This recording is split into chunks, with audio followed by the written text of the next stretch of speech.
오늘 저희 함께 보실 하나님 말씀 갈라디아서 3장 15절부터 29절까지 말씀입니다. 갈라디아서 3장 15절부터 29절 말씀입니다. 신약성경 305페이지입니다. 갈라디아서 3장 15절부터 29절까지 말씀입니다. 다 찾으신 줄로 알고 제가 봉독하도록 하겠습니다. 형제들아, 내가 사람의 예대로 말하노니 사람의 언약이라도 정한 후에는 아무도 패하거나 더하거나 하지 못하느니라. 이 약속들은 아브라함과 그 자손에게 말씀하신 것인데 여럿을 가리켜 그 자손들이라 하지 아니하시고 오직 한 사람을 가리켜 네 자손이라 하셨으니 곧 그리스도라. 내가 이것을 말하노니 하나님께서 미리 정하신 언약을 430년 후에 생긴 율법이 폐기하지 못하고 그 약속을 헛되게 하지 못하리라. 만일 그 유업이 율법에서 난 것이면 약속에서 난 것이 아니리라. 그러나 하나님이 약속으로 말미암아 아브라함에게 주신 것이라. 그런즉 율법은 무엇이냐? 범법함으로 더하여진 것이라. 천사들을 통하여 한 중보자의 손으로 베푸신 것인데 약속하신 자손이 오시기까지 있을 것이라. 그 중보자는 한 편만 위한 자가 아니나 하나님은 한 분이시니라. 그러면 율법이 하나님의 약속들과 반대되는 것이냐? 결코 그럴 수 없느니라. 만일 능히 살게 하는 율법을 주셨더라면 의가 반드시 율법으로 말미암았으리라. 그러나 성경이 모든 것을 죄 아래에 가두었으니 이는 예수 그리스도를 믿음으로 말미암는 약속을 믿는 자들에게 주려 함이라. 믿음이 오기 전에 우리는 율법 아래에 매인바 되고 계시될 믿음의 때까지 갇혔느니라. 이같이 율법이 우리를 그리스도께로 인도하는 초등교사가 되어 우리로 하여금 믿음으로 말미암아 의롭다함을 얻게 하려 함이라. 믿음이 온 후로는 우리가 초등교사 아래에 있지 아니하도다. 너희가 다 믿음으로 말미암아 그리스도 예수 안에서 하나님의 아들이 되었으니 누구든지 그리스도와 합하기 위하여 세례를 받은 자는 그리스도로 옷 입었느니라. 너희는 유대인이나 헬라인이나 종이나 자유인이나 남자나 여자나 다 그리스도 예수 안에서 하나이니라. 너희가 그리스도의 것이면 곧 아브라함의 자손이요 약속대로 유업을 이을 자니라. 아멘. 오늘 저희가 살펴보고자 하는 실제적인 내용의 핵심은 율법이라는 것이 우리에게 어떤 역할을 하는 것인가 하는 것입니다. 이 율법에 대한 역할을 올바로 이해한다면, 그리고 이해해야 우리가 가진 이 구원의 의미를 조금 더 분명하고 은혜라는 것을 알게 됩니다.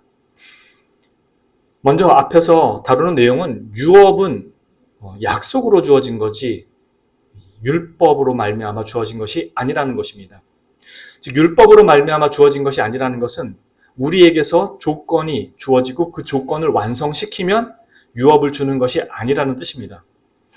그러니까 성경에서 율법이라는 말을 쓸 때, 물론 나중에 다루겠지만 율법이라는 말을 쓸 때 이 율법은 단지 어떤 법령들을 얘기하는 게 아니라 좀 더 포괄적인 의미에서 말한다면 그 자격과 근거가 우리에게 있느냐, 즉 우리가 스스로 만들어낼 수 있는 것이냐라는 것이 율법주의입니다. 복음이라는 건 우리가 그걸 가질 수 없다, 만들어서 가질 수 없다라는 거, 자격과 근거를 우리가 하나님 앞에 제시해서 얻을 수 없다라는 게 복음이 우리에게 가르쳐주는 바입니다. 즉 그건 하나님께서 너희에게 주신 것이지 너희가 그 조건을 만족시켜서 받는 게 아니다라는 게 복음입니다. 결국 아브라함 이야기는, 아브라함은 하나님께서 작정하신 약속의 자녀로 이방신을 섬길 때 불러서 하나님을 믿는 사람으로 바꿔놓으셨다는 겁니다. 그래서 믿음의 조상의 첫 출발이 된다는 거죠. 그래서 타락한 세상 가운데 하나님의 구원 백성을 어떻게 부르시는가라고 했을 때 그 부르시는 모델의 첫 번째 대표자가 아브라함이었고, 아브라함으로 말미암아 믿음의 자손이 되는 유대인을 세웠는데 유대인은 믿음의 자손으로 선 게 아니라 율법 준수를 통해서 자신들이 남들과 다른 것으로 이해하려고 했다는 것입니다. 그래서 거기에 실패한 것을 그리스도께서 오셔서 친히 완성하시고, 하나님께서 우리를 부르셨을 때는 믿음으로 말미암아 부르신 거지 율법 준수로 부르는 것이 아니었다라는 것을 가르쳐줍니다. 그래서 아브라함은 하나님 앞에 의롭다함을 받았을 때가 율법 준수로 받았던 때가 아니라 내가 네 자손을, 이 땅을 약속으로 주겠다라고 하신 그 말씀, 그 약속을 믿었을 때 의롭다함을 받았다라는 이야기를 바울이 하는 것이었습니다. 그런데 왜 16절에서는 이 약속들은 아브라함과 그 자손에게 말씀하신 것인데 여럿을 가리켜 그 자손들이라 하지 아니하시고 오직 한 사람을 가리켜 네 자손이라 하셨으니 곧 그리스도라라고 이야기하는 것이냐? 그것은 우리가 알고 있는 것처럼 창세기 12장에 아브라함을 부르신 다음에 너는 복이 될 것이고 너를 저주하는 자는 내가 저주할 것이고 너를 축복하는 자에게 내가 복을 줄 것이다 라고 하신 그 말씀, 그리고 13장에도 똑같은 말씀을 하시고 약속으로 땅과 자손을 줄 것이다. 그리고 15장에 가서도 하늘의 별과 같이 모래같이 내 자손을 많게 하고 이 땅을 약속으로 줄 것이다 라고 하는 말씀이 어떻게 왜 이 자손을 단수 그리스도라고 얘기하느냐라고 했을 때 이 약속이 그리스도 안에서 성취되는 것이기 때문에 그 자손, 즉 대표자가 되는 그 모든 유익을 친히 다 하나님께 받으셔서 우리에게 주시는 분이 그리스도이기 때문에 이 약속이 그리스도 안에서 성취되고 그리스도를 근거로 하기 때문에 단수, 그 자손을 자손들이라 하지 않고 단수인 자손, 그리스도, 즉 단수로 이야기하는 것이 곧 그리스도를 이야기하고 있는 것이다. 그래서 우리는 그리스도 안에서 이 아브라함의 모든 복을 동일하게 누릴 수 있게 되는 것이다 라고 지금 바울이 이야기하는 것입니다. 즉 그 말은 너희가 무엇을 성취해서 받는 것이 아니라 그리스도 안에 있을 때 너희가 받을 수 있는 것이고 그리스도 안에 있는다라는 건 하나님께서 우리를 위하여 그리스도를 통해서 그 모든 일을 이루셨다라는 것을 그리스도를 믿는 믿음 안에서 누리게 하셨다라는 것입니다. 즉 이 말은 무슨 뜻이냐면 모든 은혜들이 우리에게 가능하게 되도록 한 것은 우리에게 있는 어떠함으로 구원의 조건을 삼은 것이 아니라 우리에게 어떠한 자격을 발견해서 주는 것이 아니라 하나님께서 작정하고 예정하셔서 부르신 자기 백성을 위한 그리스도의 대속 그 죽으심이 우리의 구속의 근거. 하나님께서 태초부터 작정하시고 부르신 자기 백성을 위해서 그리스도를 보내시기로 이미 하나님께서 작정하시고 예정하셨던 그 일들이 그래서 그리스도의 그 대속이 우리 구원의 근거가 되고 자격이 된 거지 우리 자신이 가지고 있는 그 어땀으로 이걸 누릴 수 있게 된 것이 아니라는 것입니다. 즉 아브라함을 부르셔서 이 모든 일들을 성취하신다라는 것은 처음부터 하나님의 계획과 뜻이었지 우리에게 구원의 어떤 조건과 자격을 제시해서 내가 너를 구원하겠다라는 것이 아니었다라는 것입니다. 그래서 우리가 누리는 모든 복은 아브라함이라는 자손이라는 말을 가지는 이유가 그리스도 안에서만 누릴 수 있게 한 것이었고 그 그리스도가 바로 아브라함에게 하셨던 약속을 성취하신 분이라는 의미에서 우리는 그리스도 안에서 모든 걸 누린다는 것입니다. 그래서 그리스도를 믿는 믿음으로 우리는 이 모든 것을 누리지만 실제로 이것은 그리스도를 믿는 믿음이라는 것은 우리에게 믿음이라는 것을 조건과 자격으로 요구하신 게 아니고 이미 그리스도를 통해서 우리에게 그것을 주시기로 작정하신 하나님의 은혜가 그리스도를 통해서 나타났다라는 것을 이렇게 표현하고 있을 뿐입니다. 이 말이 무슨 의미인지는 나중에 저희가 뒤에 가면서 점점 더 살펴볼 내용이고요. 쉽게 말해서 간단히 정리하면 우리는 이 모든 이 구원의 은택들을 은혜로 말미암아 구원의 자리에 있게 된 것이라는 뜻입니다. 우리 스스로가 만들어서 가질 수 없었던 것을. 그래서 바울 사도가 이어서 질문을 던지게 되는 이유가 그것입니다. 그러면 왜 율법을 주신 거냐 이거예요. 우리가 율법을 지켜서 자격을 얻는 것이 아니었다면 율법 왜 주신 것이냐라고 지금 뒤이어서 지금 바울이 질문을 던진 것입니다. 우리 자신이 직접 완성해서 갖추어야 되는 조건도 아니라면 왜 율법을 주신 것이냐. 그래서 19절에 뭐라고 대답을 하냐면 그런즉 율법은 무엇이냐? 범법함으로 더하여진 것이라 천사들을 통하여 한 중보자의 손으로 베푸신 것인데 약속하신 자손이 오시기까지 있을 것이라. 그 중보자는 한 편만 위한 자가 아니라 하나님은 한 분이시니라.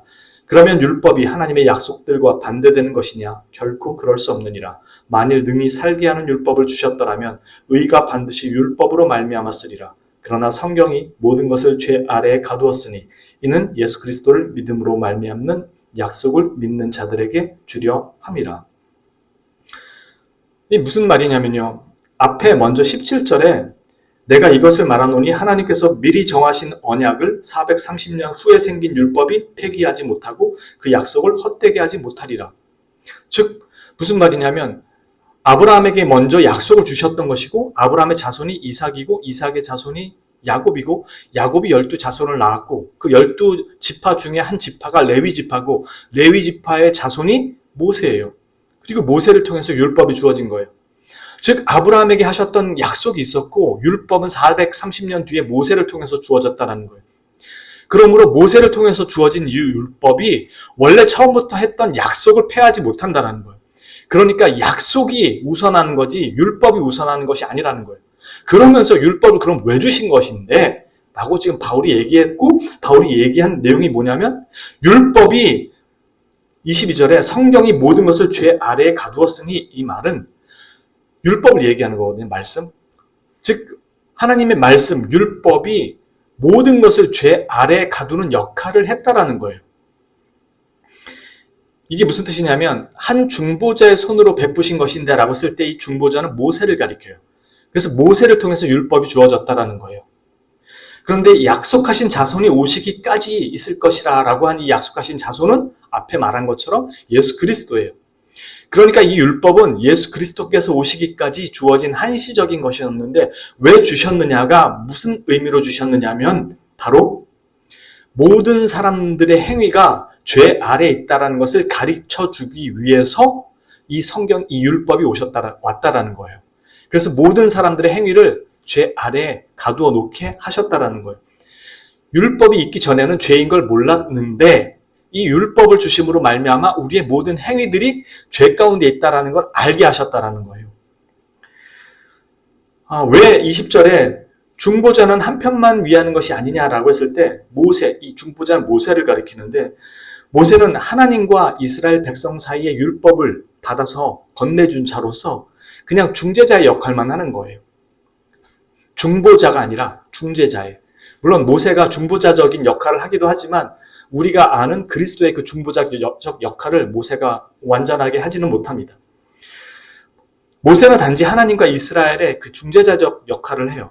그래서 모세가 구원을 가져다 주는 것이 아닙니다. 모세가 가져온 율법을 통해서 하나님 앞에 의를 보이게 하는 것이죠. 근데 그 의를 못 지켜요. 왜냐하면 율법은 우리가 죄인이라는 것을 가르쳐주는 일종의 매뉴얼과 같은 것이기 때문에 우리의 행위들이 하나님 앞에 범죄하고 있다는 것을 여실히 드러내게 합니다. 그러나 반면에 하나님은 한 분이시니라 라고 말하고 있는 이유는 그 그리스도께서 직접 하나님께 복음을 받아서 우리에게 전해주신 것이기 때문에 이 복음은 다른 사람들을 통해서 온 게 아니라 하나님을 통해서 직접 우리에게 주셨다라는 의미로 하나님은 한 분이시니라 이야기하는 겁니다. 물론 당연히 그리스도는 성자 하나님이시기 때문에 삼위일체 하나님이시기 때문에 하나님은 한 분이시라는 말씀도 맞죠.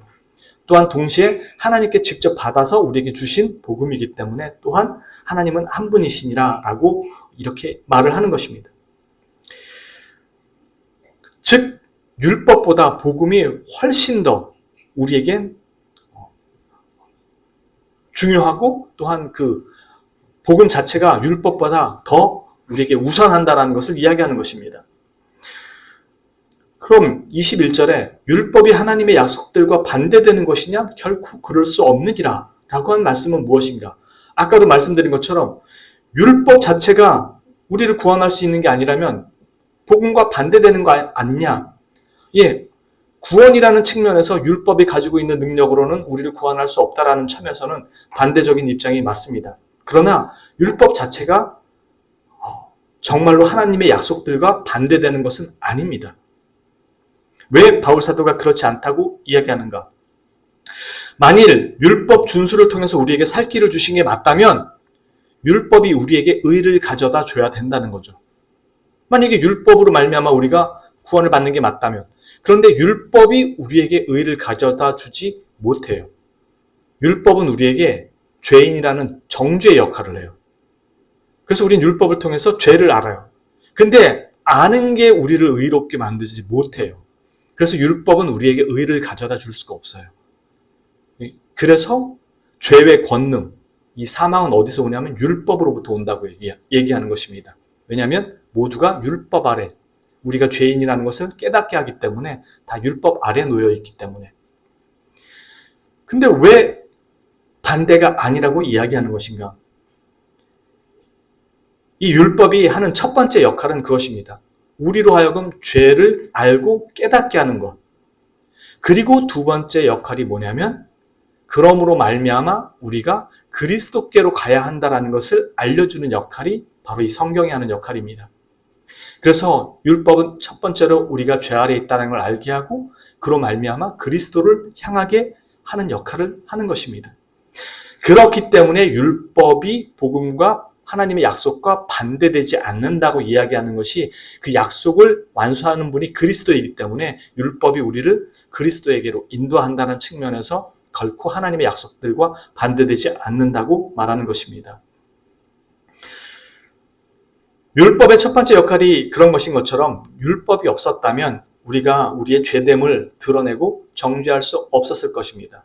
그래서 율법은 하나님의 법에 불순종하고 하나님을 거스르는 인간의 모든 부패함을 드러내는 역할을 합니다. 그래서 교회는 율법을 반드시 선포하고 그 율법을 통해 하나님 앞에서 모두가 마땅한 심판을 받아야 되는 존재라는 것을 알도록 해야 하는 것입니다.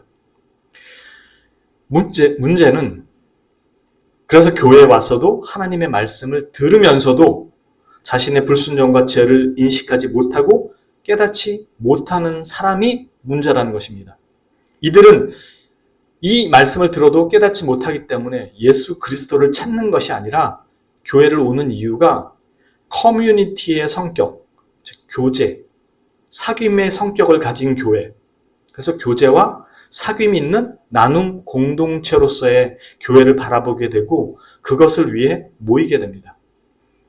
그리고 사회 봉사와 즉 모인 이유가 사회 봉사와 사회 변혁을 위한 장소가 교회라고 생각합니다. 세상에서 좋은 일, 봉사, 나눔, 사랑 실천 이런 것들을 하는 곳이 교회라고 생각하는 것이죠. 그게 교회의 본질이고 교회의 핵심 역할이라고 생각하는 것입니다. 그러니 이런 분들에게는 그리스도는 선행과 봉사의 본을 보였던 사상가이고 운동가이고 실천가인 것이죠. 그러니 부활은 그다지 중요하지 않습니다. 그가 하나님의 아들인 것은 그냥 종교적인 주장으로 충분하고 실제 역사 속에서 그분이 신이었느냐 사람이었느냐 별로 관심거리가 아닙니다. 그렇게 이런 분들에게는 교회의 역할과 기능이 아주 분명합니다.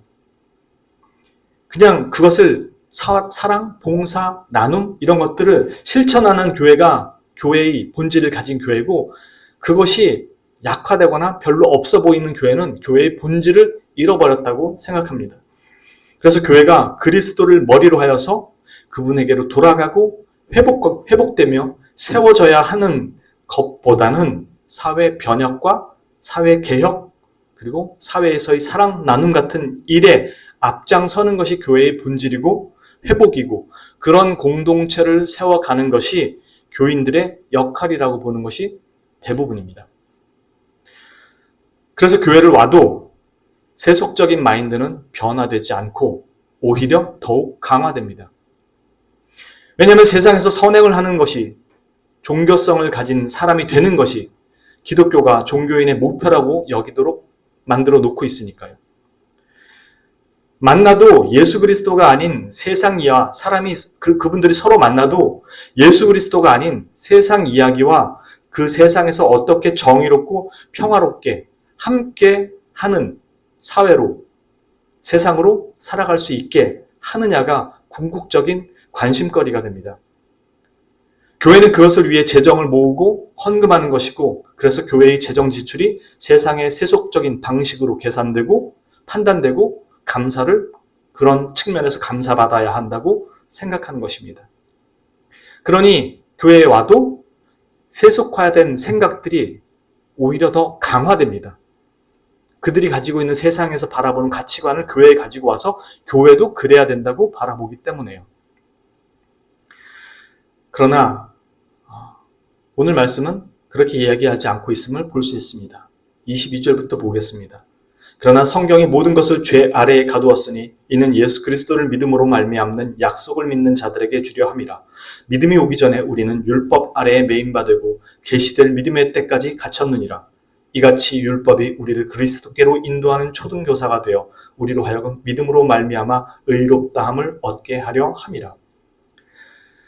지금 읽은 말씀처럼 어떤 사람들에게는 하나님의 말씀과 율법의 선포가 그들 자신의 양심과 죄를 드러나게 하고 하나님 앞에서 자신의 불순종을 깨닫게 해서 영원한 심판 날에 하나님 앞에 아무것도 가지고 설 게 없는 그 자신을 발견하게 함으로써 깨닫게 함으로써 하나님을 두려워할 줄 알며 그분의 심판으로부터 어떻게 자신이 구원을 받아야 하는가를 생각하게 만드는 역할을 이 율법, 이 말씀이 한다고 이야기합니다.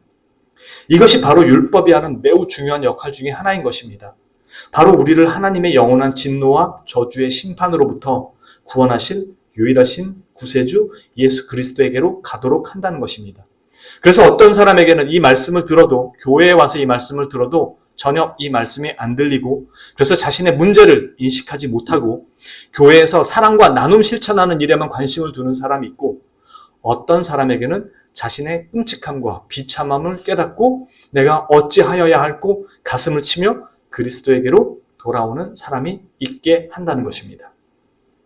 바로 이것이 교회가 하나님의 말씀과 율법을 선포해야 하는 이유이고, 여러분을 권면하고 징계하며 다시금 우리를 그리스도에게로 돌아가도록 위로하고 또 은혜 안에 머물도록 이 말씀을 선포하는 것입니다. 그러니 교회에서 우리의 죄인됨과 하나님의 영원한 저주와 심판을 말하지 않고 괜찮아? 너 잘하고 있어. 훌륭해. 넌 구원 받을 거야. 넌 좋은 일 많이 하고 있어. 라는 식으로 적당히 다독이고 위로하는 것이 얼마나 비성경적이고 위험한 일이고, 실제로는 우리를 하나님의 영원한 심판 앞으로 아무것도 가진 것이 없는 상태로 내모는 일이라는 것을 분명히 이해해야 하는 것입니다. 우리 목사님은 죄 한 번도 안 저지르나? 맨날 우리만 보면 죄 얘기하고 심판 얘기하고 똑바로 살라 그러고 책망하고 이런다고 말하겠지만, 이것을 선포하는 것을 통해서 우리의 현 주소를 정확하게 인식하게 하는 것입니다. 그래서 우리가 믿고 나서도 늘 여전히 죄 가운데 있다는 것을 인식하고 우리가 얼마나 은혜 아래 들어와 있는 것인가를 늘 깨닫도록 해야 하는 것입니다. 그리고 나서야 우리의 죄인됨과 비참한 처지를 깨달을 때 하나님께서 우리에게 베푸신 구원의 은혜가 얼마나 감사하고 큰 것인지를 아주 조금이나마 알 수 있게 되는 것입니다. 그리고 더욱 그리스도에게로 우리의 신앙의 초점이 모아지도록 하는 것입니다. 다른 것이 아닌 오직 그리스도를 향하도록 하는 그 신앙의 초점이 그리스도에게로 향하도록 하는 것입니다. 25절 이하의 말씀을 보겠습니다. 믿음이 온 후로는 우리가 초등교사 아래에 있지 아니하도다. 너희가 다 믿음으로 말미암아 그리스도 예수 안에서 하나님의 아들이 되었으니 누구든지 그리스도와 합하기 위하여 세례를 받은 자는 그리스도로 옷 입었느니라. 너희는 유대인이나 헬라인이나 종이나 자유인이나 남자나 여자나 다 그리스도 예수 안에서 하나이니라. 너희가 그리스도의 것이면 곧 아브라함의 자손이요 약속대로 유업을 이을 자니라. 믿음이 온 후로는 우리가 초등교사 아래에 있지 않다라는 말은 이제는 더 이상 너희는 율법 아래에 있는 자들이 아니라는 뜻입니다.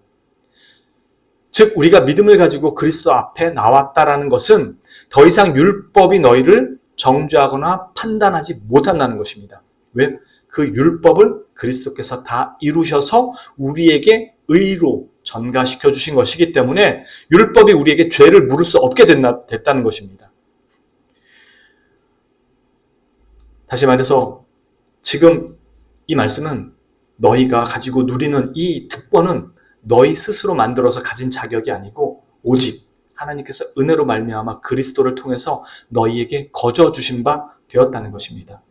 그래서 우리는 믿음으로 구원받는다라고 했을 때 믿음으로 말미암아 하나님이 아들이 되었다는 것과 같은 이런 표현들이 믿음이 구원의 자격이나 조건이 아니라 말씀하는 것입니다.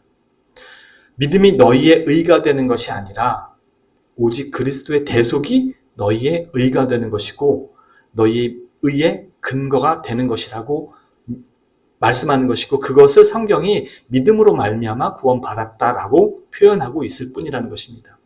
이것은 엄청나게 중요한 내용입니다. 왜냐하면 이 의는 잘 새겨 들으셔야 합니다. 이 의는 마지막 날에 우리의 믿음의 크기로 하나님 앞에 판단받지 않는다는 것입니다. 정말로 새겨 들으셔야 합니다. 바꿔 말하면 우리 중에 누군가 믿음이 더 크다고 해서 이 믿음은 하늘나라 가기 충분하다 라고, 충분히 의롭다 라고 하는 사람이 있고, 너 믿음은 조금 작네, 요거 하늘나라 들어가기에는 조금 의의가 부족하다 라고 하지 않으신다라는 겁니다. 왜요? 우리는 예수 그리스도께서 나를 위하여 모든 걸 하셨다라는 그 믿음만으로 그리스도의 의의를 전부 전가받는 것입니다. 그래서 목사라고 해서 믿음이 더 크다고 해서 더 의로운 것이 아니고, 일반 성도라고 해서 믿음이 연약하다고 해서 더 작은 의의가 아닙니다. 우리는 오직 주님께서 나를 위해 이 모든 것을 이루셨습니다라는 믿음 하나만으로 믿음이 큰 자나 작은 자나 그 완전한 의의를 다 똑같이 받는 것입니다. 그래서 하나님 앞에 우리의 의의를 내놓을 때 똑같이 적당한 의의가 아니라 완전한 의의를 하나님 앞에 내놓고 하나님 앞에 의롭다함을 받는 것입니다. 이게 바로 성경이 말하는 칭의고, 그 칭의가 우리에게 주는 유익입니다. 그래서 믿음의 크기로 하나님 앞에 의롭다함의 크기가 변하지 않는다는 것을 잘 기억하셔야 합니다. 그래서 여러분들이 때때로 하나님을 믿고 주 예수 그리스도를 믿는 믿음을 가졌어도 넘어지거나 실족할 때라도 내 의는 오직 주님께로 말미암은 것입니다 라고 담대히 나와 하나님 앞에 회개하고 은혜를 구하며 다시 더 의롭게 살도록 노력해 보겠습니다 라는 게 우리의 고백거리가 되는 거지, 주님 용서해 주세요, 용서해 주세요가 우리의 실제로 믿음의 회개의 고백거리가 되지 않는다는 것입니다. 이걸 반드시 기억하셔야 합니다. 여러분이 생각하기에 우리 믿음의 크기가 우리의 의의 크기를 결정하는 것이 아니라고 말씀을 드렸죠. 어떤 신학교 교수는 우리 믿음의 크기가 어느 정도여야 하는지, 그래서 어느 정도가 돼야지 천국 갈 수 있는지를 모르겠다고 말하는 분도 있어요. 여러분이 생각하기에 얼마만큼의 믿음을 가져야 하나님의 심판에서 제외될 수 있을 것이라고 생각합니까? 아브라함처럼 이삭을 바칠 정도여야 합니까? 그거 22장이에요. 창세기 22장입니다. 아니면 믿는다는 증표로 할례를 받아야 된다고 생각하십니까? 그거는 창세기 17장에 나와요. 아브라함이 하나님 앞에 의롭다함을 선언받았을 때는 창세기 15장이에요. 오직 하나님의 약속을 믿는 그 믿음만으로 의롭다함을 받은 거예요. 할례는 그 믿음에 대한 증표, 그리고 아브라함이 이삭을 바치는 일은 그 믿음을 하나님 앞에 행위로 보이도록 하신 거지, 그런 것들이 의롭다함을 받게 만들었던 것이 아니라는 거예요. 즉, 우리가 천국을 가려면 어느 만큼의 믿음이 있어야 되느냐라고 묻는 것 자체가 참으로 어리석은 질문입니다. 왜요? 성경은 예수 그리스도께서 나를 위해 그 모든 것을 하셨다라는 믿는 그 믿음 하나만으로 충분하다고 이야기하는 것입니다. 그게 복음이고, 그게 우리에게 칭의로 주신, 우리에게 베푼 큰 은혜입니다. 저와 여러분은 내가 하나님 앞에 불순종하며 거부하며 살았던 모든 죄된 인생의 자리에서 오직 하나님의 사랑과 그리스도의 은혜와 성령님의 역사로 나에게 믿음을 주시되, 오직 예수 그리스도를 통해 내 죄를 다 사하시고 나를 의롭다고 선언하신 하나님의 약속을 믿는 그 믿음만으로 하나님의 영원한 저주와 심판에서 완전하게 제외되고 영원한 생명과 유업을 받는 자가 된 것입니다. 되는 것이 아닙니다. 된 것입니다. 그것을 믿음으로 가지고 계셔야 하는 것입니다. 목사라고 더 믿음 주어서 더 의롭다고 선언받는 것도 아니라고 분명히 말씀드렸습니다. 저와 여러분이 받은 의로움의 선언은 오직 성자 하나님 예수 그리스도께서 우리에게 주신 그 의로움 때문이라는 것을 반드시 기억하십시오. 이처럼 율법은 우리로 하여금 죄를 깨닫게 하고 그런 사람을 유일하신 구세주 예수 그리스도를 향하는 그 자리에 부르셔서 믿음의 자리로 가도록 하는 것이, 그 초등교사의 역할을 하는 것이 바로 율법의 역할입니다. 그래서 믿음의 자리로 간 사람에게는 더 이상 율법이 아무런 역할이 아니라 아무런 힘도 발휘하지 못하는 것입니다. 오늘 이 말씀을 바울 사도가 정리한 내용이 있습니다. 로마서 잠깐 가서 볼게요. 로마서 3장입니다. 로마서 3장 243페이지입니다. 로마서 3장 243페이지, 로마서 3장 19절부터입니다. 로마서 3장 19절부터 저희가 한 절씩 교독하도록 하겠습니다. 우리가 알거니와 무릇 율법이 말하는 바는 율법 아래에 있는 자들에게 말하는 것이니 이는 모든 입을 막고 온 세상으로 하나님의 심판 아래에 있게 하려 함이라. 그러므로 율법의 행위로 그의 앞에 의롭다 하심을 얻을 육체가 없나니 율법으로는 죄를 깨달음이니라. 이제는 율법 외에 하나님의 한 의가 나타났으니 율법과 선지자들에게 증거를 받은 것이라. 온 예수 그리스도를 믿음으로 말미암아 모든 믿는 자에게 미치는 하나님의 은혜이 특별히 없느니라. 모든 사람이 죄를 범하였음에 하나님의 영광에 이르지 못하더니 그리스도 예수 안에 있는 성령으로 말미암아 하나님의 은혜로 값없이 의롭다 하심을 얻은 자 되었느니라. 이 예수를 하나님이 그의 피로써 믿음으로 말미암는 화목제물로 세우셨으니 이는 하나님께서 길이 참으시는 중에 전에 지은 죄를 관거하심으로 자기의 의로우심을 나타내려 하심이니 이때 자기의 의로우심을 나타내사 자기도 의로우시며 또한 예수 믿는 자를 의롭다 하려 하십니다. 그런즉 자랑할 때가 어디냐? 있을 수가 없느니라. 무슨 법으로냐? 행위로냐? 아니라 오직 믿음의 법으로니라. 그러므로 사람이 의롭다 하심을 얻는 것은 율법의 행위에 있지 않고 믿음으로 되는 줄 우리가 인정하노라.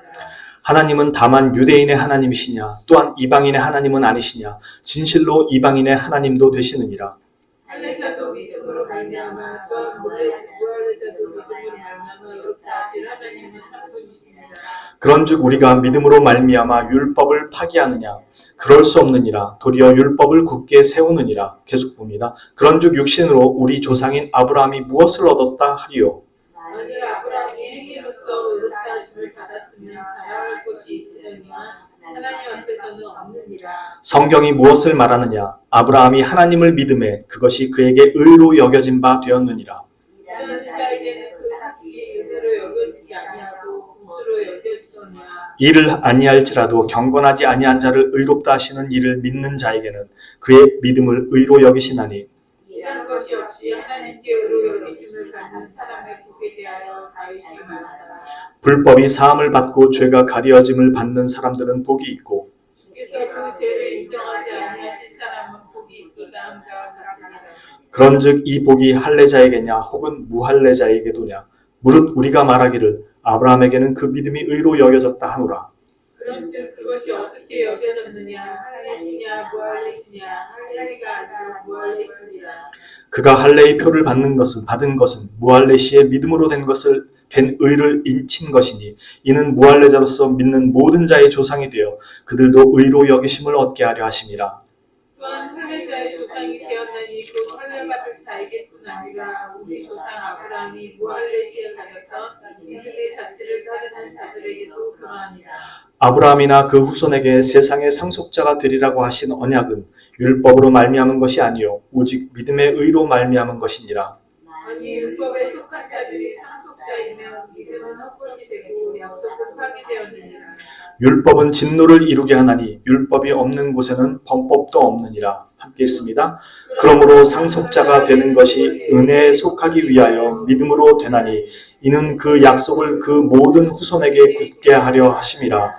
율법에 속한 자에게뿐만 아니라 아브라함의 믿음에 속한 자에게도 그러하니 아브라함은 우리 모든 사람의 조상이라. 아멘. 지금 제가 얘기한 내용이 다 이 안에 녹아 있습니다. 바로 아브라함의 조상이 되었다는 것이 우리에게 어떤 의미를 주는지 잘 가르쳐 줍니다. 그리고 여기에 율법이 하는 또 하나의 역할이 있습니다. 그것은 앞으로 뒤에 나오는 부분에서 나중에 차차 다루게 될 것입니다. 그것은 바로 그리스도인으로서 살아가게 하도록 하는 그 안내자의 역할과 같은 것입니다.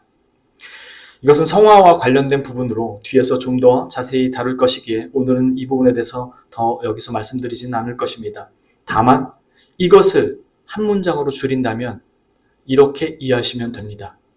즉 우리를 율법으로 살아가도록 안내하는 안내자 역할을 한다는 의미가 조건이 아니라는 것을 한마디로 줄인다면 율법이 은혜를 완성하는 것이 아니라 은혜가 이 율법을 완성하도록 한다는 것입니다. 그것을 잘 기억하시면 됩니다. 오늘 말씀을 정리하면서 여러분이 반드시 어떠한 경우에도 잊어서는 안 되는 것이며 기억하셔야만 하는 것이 하나 있습니다. 아까 전에도 말씀드렸던 이 칭의의 중요한 내용과 관련해서 반드시 여러분이 기억하셔야 하는 것이 있습니다. 참으로 예수 그리스도를 믿는 그리스도인에게 있어서 죄와 반대되는 것이 무엇일까요? 진정 예수 그리스도를 믿는다는 사람이라면 죄와 반대되는 것이 무엇일까요? 거룩? 아니요. 선행? 아니요. 의? 아니요. 믿음? 아니요. 성경이 가르치는 이 죄와 반대되는 것은 은혜입니다. 바로 이 죄를 지배하는 능력, 이 죄의 지배력을 깨트리는 실제적인 우리에게 베푸는 능력은 은혜입니다. 그래서 우리는 모든 죄사함을 은혜로 받고 누리는 거지 다른 것으로 누리는 것이 아닙니다.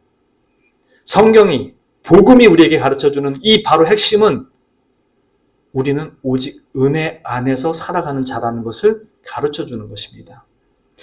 이것을 결코 잊어서는 안 됩니다. 여러분이 어떠한 경우에도 어떠한 죄를 지었을지라도 어떠한 심각한 죄를 지었을지라도 하나님의 은혜가 여러분의 죄를 덮지 못하는 것이 없습니다. 그걸 반드시 기억하십시오. 언젠가 여러분은 주님을 원망하고 때로는 주님을 거부하며 뛰쳐나가는 때가 올 수도 있습니다.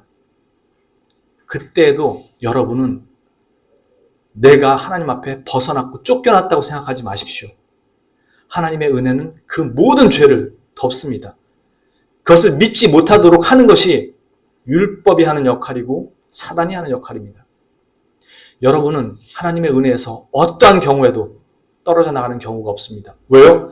그리스도의 그 피가, 대속이 하나님의 모든 저주에서 여러분을 이미 구원하셨기 때문입니다. 여러분이 완성해야 될 몫이 남아있는 것이 아니고 여러분은 그 은혜를 끝까지 믿고 하나님 앞에 가는 것이 우리의 삶에 남아있을 뿐입니다. 그리스도의 은혜로 그냥 죄사함을 받았다는 것을, 의로 여김을 받았다는 것을 꼭 기억하십시오. 지금 이 순간에도 우리의 죄와 불순종과 나태함과 완악함이 이 은혜로 용서받는 것이지 저와 여러분이 하나님 앞에 그럴듯한 예배의 모습으로 공로를 인정받아서 용서받는 것이 아닙니다. 이것이 진정한 복음입니다. 결코 절대로 잊어서는 안 되는 복음의 핵심입니다. 복음의 핵심은 믿음보다 은혜라는 사실을 반드시 기억하십시오. 이 은혜를 가진 자들이 바로 하나님의 부르심을 따라 율법을 완성해 가며 살아가도록 하신 것입니다. 죄를 지배하는 능력은 바로 이 은혜에 있다는 것을 꼭 기억하십시오. 바울 사도가 왜 갈라디아인들에게 그렇게도 복음의 본질에서 벗어나지 말라고 강권하고 책망하고 권면하는지 우리 자신들부터 다시 돌아봐야 하는 것입니다. 이 은혜에 결코 다른 것들을 더하려는 불신의 행위를 얹지 마시고 오직 믿음의 순종을 위한 그 성령님의 인도와 도우심을 구하는 그 언약교회 성도님들이 되시기를 주님의 이름으로 진심으로 축원합니다. 기도합니다. 참으로 거룩하신 하나님 아버지 감사합니다. 우리가 누리고 우리가 가진 이 복음으로 말미암는 참으로 놀라운 이 특권들이 있습니다. 영원한 생명을 허락받았고 하나님 나라의 그 유업을 이어받는 그 존재들이 되었습니다. 죄의 종이 아니라 의의 백성이 되었습니다. 노예가 아닌 하나님의 아들이 되었습니다. 하나님의 딸이 되었습니다. 하나님의 자녀로서 이 모든 특권들을 누릴 수 있는 하나님의 백성이 되었음을 주님 기억하게 하시고 주 예수 그리스도의 보혈이 얼마나 우리에게 소중하고 값진 것인지를 알고 은혜 갚기 위한 것이 아니라 은혜를 누리기 위해 그리스도인으로 살아야 되는 것을 다시 한번 확인하고 깨닫는 우리의 인생들 될 수 있도록 인도하여 주옵소서. 우리의 믿음이 결코 주님의 은혜 가운데서 떠날 수 없음을 알게 하시고 늘 믿음이 파도치고 요동쳐도 주님의 은혜가 우리를 굳건히 붙들고 있음을 늘 기억하는 우리의 복된 인생임을 기억하는 우리의 삶이 되게 주님께서 함께하여 주옵소서. 이 모든 말씀을 거룩하시고 우리의 유일한 의요 구원자 되시는 구주 예수 그리스도의 이름 받들어 감사드리며 기도합니다. 아멘.